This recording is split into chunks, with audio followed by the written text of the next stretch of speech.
สวัสดีทุกคนเราเรียนอาจารย์สิมาบอกเกี่ยวกับ prefixes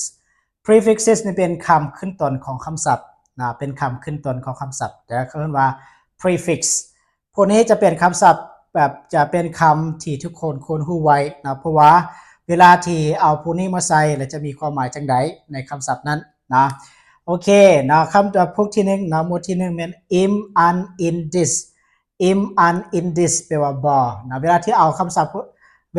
คำพวกนี้มาขึ้นต้นคำศัพท์ใดคำศัพท์หนึ่งจะกลายเป็นบ่ที่เรียกว่าบ่สุภาพบ่ลำบ่รวยบ่ซื่อสัตย์อย่างเช่นเนาะต่อไปเป็น miss นี่แปลว่าผิดนะ miss แปลว่าผิดตัวว่าเข้าใจผิดบ่เฮ็ดผิดบ่สะกดผิดบ่จังซี่และบัดนี้ re นี่แปลว่าอีกครั้งเฮ็ดอีกนะเว้าอีกเกิดขึ้นอีกเป็น re โอเค pre นี่แปลว่าก่อนนะ pre นี่แปลว่าก่อนคำศัพท์ใดที่ขึ้นต้นโดย pre นี่ต้องแปลว่าก่อนเนาะและบัดนี้ non แปลว่าบ่ non นี่แปลว่าบ่นะโอเค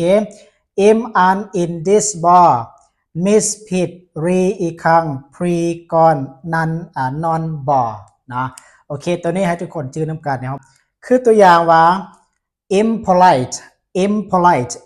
แปลว่าบ่สุภาพนะในนี้เมื่อกี้นี้ im แปลว่าบ่นะแล้ว polite นี่แปลว่าสุภาพนะ polite ซื่อๆนี่แปลว่าสุภาพแล้วมาบวกกับ im ทางหน้านี่กลายเป็นบ่สุภาพนะ impolite โอเคต่อไป misunderstand แปลว่าเข้าใจผิดนะย้อนๆจะว่าเข้าใจผิดเพราะว่า miss นี่เมื่อกี้แปลว่าผิดนะแล้ววันนี้ understand นี่แปลว่าเข้าใจก็เลยเป็นเข้าใจผิดนะโอเคต่อไป restart แปลว่าเริ่มต้นใหม่นะ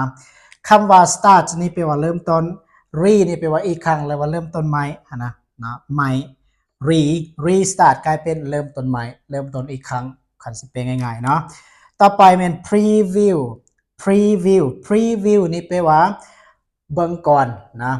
pre เมื่อกี้แปลว่าก่อนเป็นบ่และบัดนี้ view นี่แปลว่าเบิ่งนะ preview กลายเป็นเบิ่งก่อนนะโอเคแล้วบัดนี้ nonsense แปลว่าบ่มีสาระไร้สาระนะnonce นี่แปลว่าบ่เมื่อกี้นะ non แปลว่าบ่และบัดนี้ sense ตัวนี้แปลว่า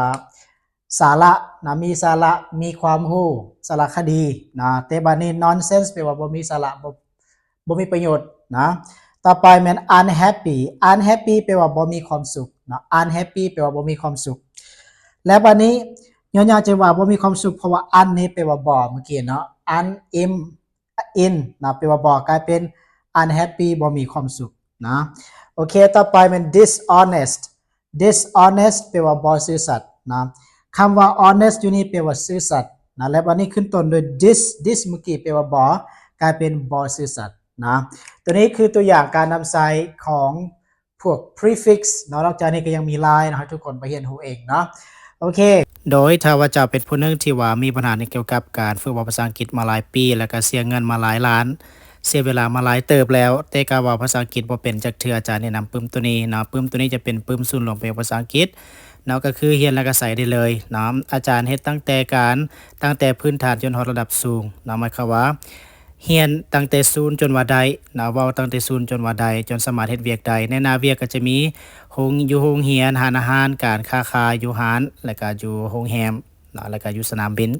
สำหรับหน้าเวียกในปึ้มตัวนี้เนาะราคาปึ้มตัวนี้แม่นอาจารย์จัดอยู่ในราคา 199,000 กีบ 199,000 กีบในปึ้มนี้จะเป็นปึ้มต่อรัฐนะฝึกต่อรัฐอาจารย์แถมเคล็ดลับแล้วก็แถมแอปเรียนฟรีๆนำอยู่ในปึ้มเนาะปึ้มนี้อาจารย์การันตีได้ว่าเจ้าเรียนแล้วสามารถเว้าภาษาอังกฤษได้แน่นอน